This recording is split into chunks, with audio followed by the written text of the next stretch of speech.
રામ રામ દોસ્તો. ડાયવોર્સ આ સિસ્ટમ સનાતન ધર્મમાં છે કે નહીં, આ એક પહેલાં તો સૌથી મોટો સવાલ છે અને એનો જવાબ છે નથી.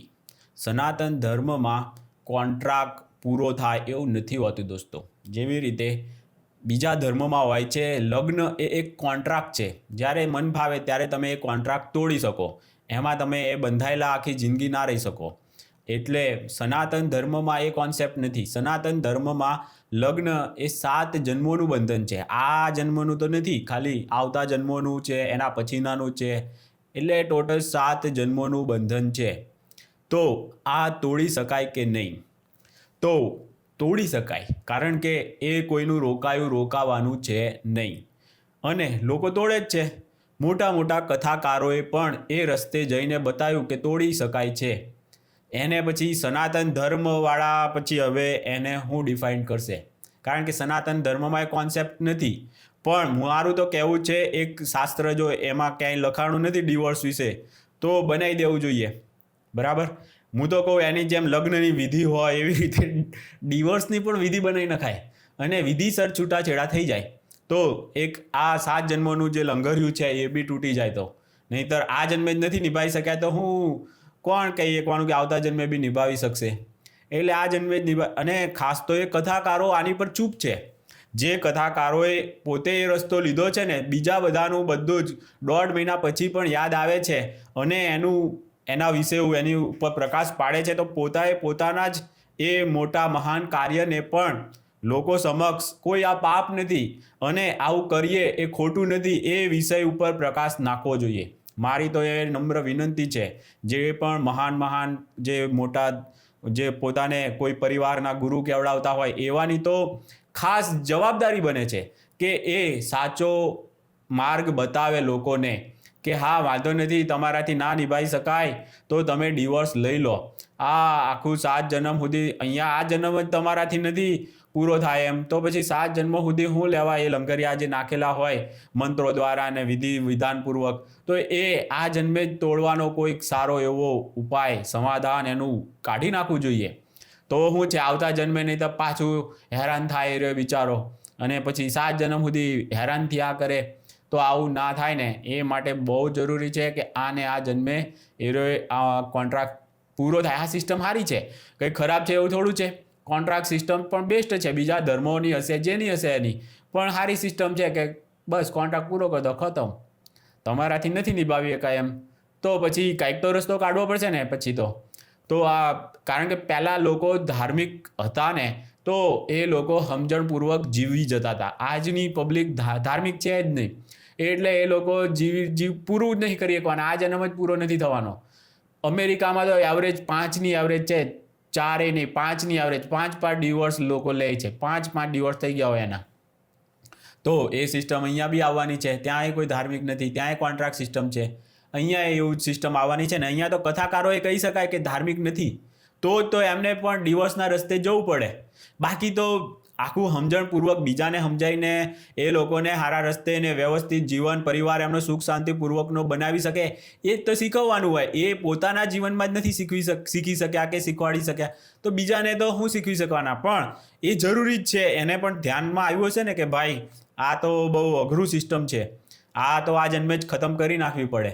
તો એમણે એક ઉદાહરણ બનાવ્યું છે, તો હવે એમને જવાબદારીપૂર્વક એની ઉપર વધારે પ્રકાશ પાડી અને લોકોને થોડોક રસ્તો બતાવવો જોઈએ કે વાંધો નથી, તમે કાંઈ ખોટું નથી કરતા, તમે પણ ડિવોર્સ લઈ શકો છો અને આ 7 જન્મોનો સિસ્ટમ છે જ નહીં એવું કહેવું જોઈએ. તો પછી કંઈક ગેરમાન્યતા હોય લોકોમાં તો એ પણ દૂર થઈ જાય કે આવું બધું 7 જન્મોનું કાંઈ નથી હોતું, આ જન્મે બી તમે પૂરું કરી શકો છો કે ગમે ક્યાં. પછી હવે નવી સિસ્ટમ લાવવી પડશે કે જેથી કરીને લોકો આ લગ્નના બંધનમાંથી જે તોડવા માગતા હોય આસાનીથી તોડી દે. બાકી આ સરકારી સિસ્ટમ તો છે જ, પણ સનાતન ધર્મની કોઈ સિસ્ટમ છે? હું તો એટલો બધો જાણકાર નથી એટલે મારે તો પૂછવું પડે છે. એટલે આપણો તો આ સવાલ છે. અને ના હોય એ સિસ્ટમ તો બનાવવી જોઈએ. એના શાસ્ત્રો ના હોય તો બનાવવા જોઈએ, એની કોઈ વિધિ ના હોય તો બનાવવી જોઈએ. એવું તો છે નહીં કે બધું વેદોમાં હતી એ જ વિધિપૂર્વક બધું થાય છે. એવું તો છે નહીં લગ્ન બધું એ જ વિધિપૂર્વક થાય છે. તોડવાની સિસ્ટમ બી કોઈએ એમાં કેટલીય સારી સિસ્ટમો બનાવી હશે, એ વખતે વેદોમાં નહીં હોય. યજ્ઞથી નામથી જે પણ હશે એ બધું જ વેદોમાં લખાયેલું બધું થાય છે એવું થોડું છે. ઘણું બધું પછી બીજા ઋષિમુનિઓએ એડ કર્યું હશે અને આ તો નિરંતર પ્રક્રિયા છે, એડ થતું જ રહેવાનું છે.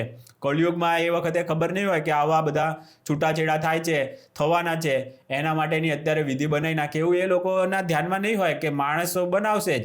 હવે કથાકારો જેવા મોટા મોટા કથાકારોને પણ આ પ્રોબ્લેમનું કોઈ સોલ્યુશન ફક્ત ને ફક્ત છૂટાછેડાથી મળતું હોય તો પછી એનો મતલબ શું થયો કે 7 જન્મનું તો નથી જ, બરાબર. આ જન્મનું હરખી રીતે નિભાવવા માટે એ પણ સમજણપૂર્વક લોકો નથી નિભાવી શકતા. તો પછી આ સિસ્ટમમાંથી જેને નીકળવું હોય, જેવી રીતે નીકળવું હોય, તો એના માટે પણ એક ધાર્મિક રસ્તો પણ ખુલ્લો કરવો જોઈએ. હવે આ સમયની માંગ છે, નહીં કરો તો બી થવાના જ છે. કોઈને કાંઈ ઘંટ પણ ફરક નથી પડતો. એ લોકો છૂટાછેડા લઈને બીજા લગ્ન કરશે, પાછા વિધિપૂર્વક જ એ 7 જન્મોની વિધિપૂર્વક જ પાછા કરશે અને ખાલી ખોટું પછી પાછા ત્રીજા બી કરશે. કેટલા એવા ઉદાહરણો બની ગયા હશે. અમુકના તો એક જ છૂટાછેડા થયા એવું કેટલાય 3 કરી નાખ્યા હશે. એટલે આ બધું જેટલું પણ છે ને એમાં ઘણો ભયંકર સુધારો કરવાની જરૂર છે આખું. બાકી તો તમે કહી દો કે ના ના ના ના આ સનાતનની કેવા સર્ટિફિકેટ આપે કે આ સનાતની નથી, આ સનાતની છે. તો ભાઈ છૂટાછેડાવાળા સનાતની છે કે નથી એની ઉપર બી પ્રકાશ પાડી દો એકવાર, એટલે ખબર પડે કયા કથાકાર સનાતની છે ને કયા નથી. બીજા બધાને સર્ટિફિકેટ આપણે આપવા સારા લાગે, પણ જો આવા ખુદને સર્ટિફિકેટ આપે ને તો પોતે સનાતની રહે જ નહીં. જો પોતાને સારા લાગે એવા ધારાધોરણ બનાવે તો પછી બીજા પણ બનાવે, એના ફ્રેમમાં તમે નહીં આવો. તમે બનાવેલા હોય એમાં તમે એકલા જ આવશો. કદાચ બીજા કોઈ કથાકાર બનાવશે ને તો એ કદાચ કહેશે કે છૂટાછેડાવાળા સનાતની નથી. તો પછી અને પણ જેના છૂટાછેડા થયા છે એ બનાવશે ધારાધોરણ સનાતની કોણ છે નથી, તો એમાં ડિવોર્સવાળાને બી લઈ લેશે કે છૂટાછેડાવાળા પણ સનાતની જ છે, આમ તેમ. એટલે જેના પાસે છે ને એને જેમ મન ફાવે ને એમ બનાવે છે ધારાધોરણ. એટલે જ આવા કોઈ ધારાધોરણ ઋષિમુનિએ બનાવ્યા જ નથી. આખું વસુદેવ કુટુંબકમ કહી દીધું છે. એનો શું મતલબ છે? આખી દુનિયા આપણું કુટુંબ છે, જેનામાંથી જે સારું લાગે ને લઈ શકો છો. પણ અમુક લોકો ધારાધોરણ બનાવવા બેસે ને એટલે પછી ધારાધોરણ બનાવશો ને તો મેં કીધું આગળ એક વિડીયોમાં કે ધારાધોરણ ધારો કે તમે એમ ધારાધોરણ બનાવો કે માંસાહાર કરનારા સનાતની નથી, તો સીધા જ 60% લોકો અત્યારે જેટલા ગણાય છે ને મોટા મોટા હિન્દુઓ એ બધા જ કપાઈ જશે, 40% વધશે. અને ખાલી એક જ ધારો બનાવ્યો ને કે કોઈ જે જૂઠું બોલે ને સનાતની નથી, તો પછી છે ને જેટલા પણ વધ્યા છે ને જેટલા પણ ખાલી જે બોલી નથી શકતા ને એ એકલા સનાતની રહેશે. બાકી બધા જ છે ને આવી જશે સનાતનની બહાર. સનાતનીમાં ખાલી જેટલા બોલી ના એકતા હોય ને એટલા ક્યારે બિચારા જૂઠું ના બોલ્યા હોય, એટલે એ એકલા સનાતની રહેશે. તો દોસ્તો આ ધારાધોરણો છે ને કોઈ સનાતન ધર્મમાં ઋષિમુનિએ બનાવ્યા નથી. અને એટલા માટે જ આવી કોઈ નવી સમસ્યા આવી ગઈ છે જેમ કે છૂટાછેડા. તો એ છૂટાછેડા પણ લોકો ધાર્મિક વિધિથી ના કરે તો કંઈ નહીં, પણ એ કોઈ ખોટું નથી એવો તો પ્રચાર કરવો જ પડશે કે આ ભાઈ કોઈ ખોટું નથી, ના રહી શકતા હોય તો લઈ લો છૂટાછેડા, વાંધો નથી. પણ આ તો છે ને બીજાને છે ને ખાલી બીજાના કોઈ પણ નાના કરે છે ને મોટા કરે છે ને આ બધી સમસ્યા જ નથી. નાના મોટા એ સમસ્યા ગણવા જાઓ ને તો 1000મી સમસ્યામાં આવશે, પણ બીજી 999 સમસ્યા ઉપર કાંઈ બોલવું જ નથી બધાને. આ સૌથી મોટું છે કામ. એ જે કરવા જેવું છે ને ત્યાં નહીં કરે, કારણ કે પછી એમાં એમની બી પોલપટ્ટી ખુલે. જો એમ કે ડિવોર્સ તો આપણા સનાતન ધર્મમાં નથી એટલે ખોટું છે એમ બોલે તો કેટલાય પછી તો વિવાદિત કહેવાય ને આ તો વસ્તુ. આ વસ્તુ તો તરત બીજા જેણે છૂટાછેડા લીધા હોય એ લોકો પછી આને કે વિવાદિત છે, આવું નથી ને તેવું નથી, પછી બોલો લો. તો પહેલાં તો આ બધા જેટલી આવી તો ઘણી બધી સમસ્યા છે. માંસાહારને સનાતની ગણવા કે ના ગણવા, માંસાહારને આમાં ગણવું કે નહીં, કોઈ ઉપવાસ ને એવું કરતા હોય એ ગણવા, ના કરતા હોય એ લોકોને કેમ ગણવા કે નહીં. બધી જાતની કેટલું મેં કીધું ને 999માં નંબર પછી નાના મોટાની આવશે. પહેલાં 999 તો સોલ્વ કરી નાખો, પછી આવી નાની નાની સમસ્યાઓને લેવાય. તો દોસ્તો આ મારો છૂટાછેડા ઉપર દરેક જે પણ વિદ્વાન પોતાને ગણે છે, સનાતન ધર્મના રક્ષકો ગણે છે, એ લોકોને સવાલ છે અને આનું કંઈક છે ને સમાધાન લાવો છૂટાછેડાનું. એની ઉપર થોડોક છે ને પ્રકાશ પાડો અને એને છે ને સનાતનીમાં ગણવા નહીં ગણવા એનો ધારો બનાવો પાછા તમે લોકો. તો દોસ્તો ચાલો બીજા કોઈ વિડીયોમાં મળીએ, ત્યાં સુધી રામ રામ.